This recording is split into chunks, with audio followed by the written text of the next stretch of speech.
Welcome to Let Me Fix This. Enjoy the video. You start by getting the Xbox ready. Update the console and enable capture in settings so recording works reliably. Once done, choose your clip length and resolution. Higher resolution gives sharper footage, but needs more space and bandwidth. Attach external storage or set internal save locations to avoid dropped captures. Make sure party privacy and audio capture permissions are configured so your voice and game sound record correctly. This first step unlocks the console's capture tools and prevents common early failures. Now you record. Press the share button for instant captures or hold to start a manual recording, simple and immediate.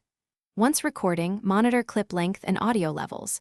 Background recording saves the last moments automatically, so you can grab highlights without streaming. For longer or higher quality sessions, route HDMI out through a capture card to your PC. This gives full control and better bitrate. Make sure overlays are positioned and notifications off so footage looks clean when you edit later. Finish by editing and exporting. Trim clips on the console or transfer to a PC editor for multi-track audio and effects. Exporting at higher bitrates preserves detail. Once exported, name files clearly and back them up to cloud or drive. This avoids lost footage.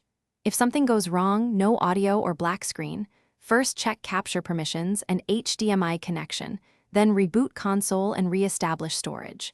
If issues persist, try a different capture method, internal versus capture card, to isolate. Thanks for watching. If you found this helpful, don't forget to like and subscribe.